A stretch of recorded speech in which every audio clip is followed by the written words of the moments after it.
ഈ പൂച്ചയുടെ പേരാണ് മാലിക്. ഞങ്ങളുടെ വീട്ടിൽ വളർത്തുന്ന പൂച്ച. ഞാൻ നിങ്ങൾക്കൊരു ഫിഷിങ്ങിനായിട്ടുള്ള ബൈറ്റ് പറഞ്ഞുതരാം. കുറച്ച് ഉപ്പെടുത്ത് നമ്മൾ മണ്ണിലിട്ട് കഴിഞ്ഞിട്ടുണ്ടെങ്കിൽ നാളെ രാവിലെ ഫിഷിങ്ങിനായിട്ടുള്ള ഞാഞ്ഞൂളിനെ പിടിക്കാൻ പറ്റും. ഒരുപാട് ഞാഞ്ഞൂളുകൾ നമ്മൾ ഉപ്പിട്ട സ്ഥലത്ത് വരും. ഞാൻ അങ്ങനെ കുറച്ച് ഞാഞ്ഞൂളിനെ പിടിച്ചു. ഈ ഞാഞ്ഞൂളിനെ കൊണ്ടുപോയി ചൂണ്ടക്കുളത്തിൽ കോർത്ത് വെള്ളത്തിലിട്ട് കഴിഞ്ഞാൽ ഉറപ്പായിട്ടും മീനെ കിട്ടും. നല്ല മീനുള്ള സ്ഥലത്തിട്ടാൽ മതി. ഞാഞ്ഞൂളിനെ പിടിച്ച് പാത്രത്തിലാക്കിയ ശേഷം നമുക്ക് ഫിഷിങ്ങിന് പോവാം. ചൂണ്ടയിടേണ്ട താമസം ഒരു ബ്രാലെ കിട്ടി. ഇവന് നല്ല അടിപൊളിയായിട്ട് അഭിനയിക്കാനറിയാം.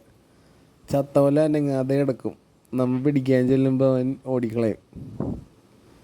അങ്ങനെ ഇവന് കിടക്കാൻ വേണ്ടി ഞാനൊരു ഫിഷ് ടാങ്ക് ഉണ്ടാക്കാമല്ലോ എന്ന് വിചാരിച്ചു. അപ്പോഴത്തേക്കും വീട്ടുകാരെ അതിനെ കറി വെച്ചായിരുന്നു. അങ്ങനെ ഞാൻ എന്തായാലും ഒരു ഫിഷ് ടാങ്ക് ഉണ്ടാക്കാമല്ലോ എന്ന് വിചാരിച്ച് ഒരു തെർമോക്കോളിൻ്റെ ഷീറ്റ് എടുത്തു.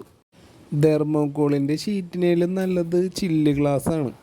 ഞാൻ പിന്നെ ചില്ല് ഗ്ലാസ് മേടിക്കാനുള്ള എക്സ്പെൻസ് ഇല്ലാത്ത കാരണം തെർമോക്കോൾ വെച്ച് അഡ്ജസ്റ്റ് ചെയ്തൊരു ഫിഷ് ടാങ്ക് ഉണ്ടാക്കാമല്ലോ എന്ന് വിചാരിച്ചു.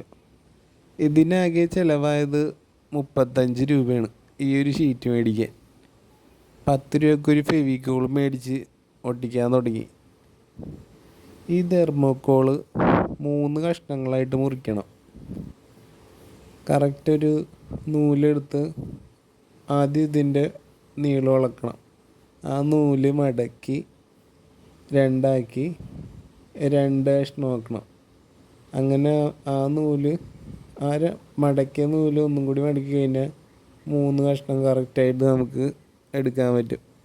അങ്ങനെ അളന്ന് മുറിച്ച് പശ വെച്ച് നല്ലപോലെ ഒട്ടിച്ചെടുത്തു. അവസാനം വന്ന ഒരു കഷ്ണം 2 മുറിച്ച് അപ്പുറത്തും ഇപ്പുറത്തും പകുതിക്ക് കീറി ഒട്ടിച്ചു. ഫെവിക്കോള് വെച്ച് ഒട്ടിച്ച് കഴിഞ്ഞാൽ ഇരിക്കില്ല. നമ്മുടെ സൈക്കിളിൻ്റെയൊക്കെ ട്യൂബ് ഒട്ടിക്കുന്ന പശ വെച്ച് ഒട്ടിച്ച് കഴിഞ്ഞാൽ നല്ലപോലെ ഇരിക്കും എന്നാണ് എൻ്റെ പ്രതീക്ഷ. പിന്നെ ഇതിൻ്റെ കട്ടി കുറച്ച് കുറവാണ്. എപ്പോൾ വേണമെങ്കിലും ഒടിഞ്ഞു പോകാൻ ചാൻസ് ഉണ്ട്. സൂക്ഷിച്ചാണ് ഇത് കൈകാര്യം ചെയ്യാൻ. അങ്ങനെ ഒരു വിധത്തിൽ ഞാനിത് തട്ടിക്കൂട്ടി ശരിയാക്കി എടുത്തു. ഇങ്ങനെ നല്ല മനോഹരമായൊരു ഫിഷ് ടാങ്ക് ഞാൻ ഉണ്ടാക്കിയെടുത്തു. അങ്ങനെ അത് നല്ലപോലെ ടൈറ്റിലൊട്ടാൻ ഒരു പലക കഷ്ണവും അതിൻ്റെ മേളിലൊരു ഇഷ്ടികയും കയറ്റി വെച്ചു. വേറെ ഒരു ഫിഷിംഗ് ബൈറ്റ് എന്ന് പറയുന്നത് ഈ ചുവന്ന നിറത്തിലുള്ള പാറ്റക്കുഞ്ഞുങ്ങളാണ്. ഇവരിട്ട് കഴിഞ്ഞാൽ എന്തായാലും മീനെ കിട്ടുന്നുള്ള കാര്യം 100% ഉറപ്പാണ്. നല്ല ക്ഷമയും കൂടി ഉണ്ടെങ്കിൽ ഒരുപാട് മീനെ പിടിക്കാൻ പറ്റും. അങ്ങനെ ഞാൻ അവന്മാരെയും കുറച്ച് പിടിച്ച് കുപ്പിയിലാക്കി ചൂണ്ടിടാൻ ഇറങ്ങി. മഴ പെയ്ത് കണ്ടത്തിൽ നിറഞ്ഞു കിടക്കുന്ന തണുത്ത വെള്ളത്തിൽ കാലും മുക്കി ചൂണ്ടിടാൻ തുടങ്ങി. ഇട്ടപ്പോൾ തന്നെ നല്ല വലിയൊരു കറുപ്പ് മീനെ കിട്ടി. കുറച്ച് നേരം കൂടി കഴിഞ്ഞപ്പോൾ വേറൊരെണ്ണത്തിനെ കൂടി കിട്ടി. നല്ല വലിയ മീനാണ്. ഈ മീനുകളുടെ വയറിൻ്റെ അകത്ത് നിറച്ച മുട്ടകളായിരിക്കും. ഞാൻ ഇതേപോലെ കുപ്പിയിൽ ഓരോന്നിനെ പിടിച്ചിട്ട് ഒരുപാട് കുഞ്ഞുങ്ങളെ ഇവർ പ്രസവിച്ച് കഴിയുമ്പോൾ അതിനെ മാറ്റാലോ എന്ന് വിചാരിച്ച് ഇങ്ങനെ ചെയ്തതാണ്. ആ കുപ്പിയിൽ എന്തെങ്കിലും തീറ്റയൊക്കെ ഇട്ട് കൊടുത്ത് ഇതിനെ നോക്കിയാൽ മതി. ഇതിന് ഉണ്ടാവുന്ന കുഞ്ഞുങ്ങളെല്ലാം ബ്രാലുകൾ പിടിച്ച് കഴിക്കും. അങ്ങനെ ഞാൻ 2 എണ്ണത്തിനെ കുപ്പിയിലാക്കി കുറേ കുഞ്ഞുങ്ങളെ ടാങ്കിലോട്ട് മാറ്റാലോ എന്ന് കരുതി. പിന്നെ ഒരിക്കൽ മനസ്സമാധാനത്തോടുകൂടി കിടക്കാൻ ഞാൻ ഉണ്ടാക്കിയ ടാങ്കിലേക്ക് ഓരോന്നിനെ മാറ്റാൻ തുടങ്ങി. നല്ല സൗന്ദര്യമുള്ള ഒരു കറുപ്പ് മീൻ. ഞാൻ കുറച്ച് നേരം അതിനെ കയ്യിൽ വെച്ച് ഒന്ന് മേലെ തടകിയൊക്കെ കൊടുത്ത് ഞാനുണ്ടാക്കിയ ടാങ്കിയിലേക്ക് ഇറക്കി വിട്ടു. നല്ല ഭംഗിയുണ്ടായിരുന്നു അത് ആ ടാങ്കിയിൽ ഓടി നടക്കുന്നത് കാണാൻ.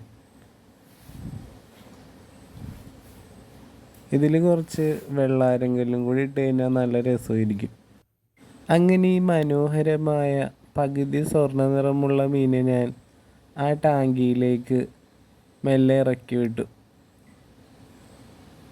ഇവൻ ദേഷ്യം വന്നു കഴിഞ്ഞാൽ കയ്യിൽ മുള്ള് കയറ്റിത്തരാൻ ചാൻസ് ഉണ്ട്. അത് കാരണം അധികം നേരം ഞാനിതിനെ ശ്വാസം മുട്ടിപ്പിച്ചില്ല. അതിനെ ആ വെള്ളത്തിലേക്ക് ഇട്ടപ്പോൾ നല്ല ഭംഗിയിൽ അവൻ ഓടി നടക്കുന്നുണ്ടായിരുന്നു. ഇനി എന്തെങ്കിലും തിന്നാൻ ഇട്ട് കൊടുക്കണം ഇതിന്. ഇതേപോലത്തെ ഒരു ടാങ്ക് കൂടി പണിത് മറ്റേ മീനയും കൂടി ഇടണം. അത് ഇതിനേലും കുറച്ചും കൂടി വലുതാണ്. മേളിൽ ഒരു ഗ്രില്ലും വെച്ച് കൊടുത്തിട്ടുണ്ട്. ഇനി ഇവർ മുട്ടയിട്ട് വിരിയുമെന്നറിയാം. കൂണ്ടിയിട്ടുകൊണ്ടിരുന്ന സമയത്ത് വന്ന് കയറിയ ഒരു ആമക്കുട്ടനാണ് ഇവൻ. നല്ല ഭംഗിയുള്ള ഒരു കുഞ്ഞ് ആമക്കുട്ടൻ. ഇവൻ നല്ലപോലെ വലുതാവും. അങ്ങനെ ഈ ആമക്കുട്ടന് ഞാൻ അപ്പം തന്നെ റിലീസ് ചെയ്തു. എല്ലാവരും എൻ്റെ ഈ ചെറിയ യൂട്യൂബ് ചാനൽ സബ്സ്ക്രൈബ് ചെയ്ത് എല്ലാ വീഡിയോസും ലൈക്ക് ചെയ്യണമെന്ന് താഴ്മയോടുകൂടി അപേക്ഷിക്കുന്നു.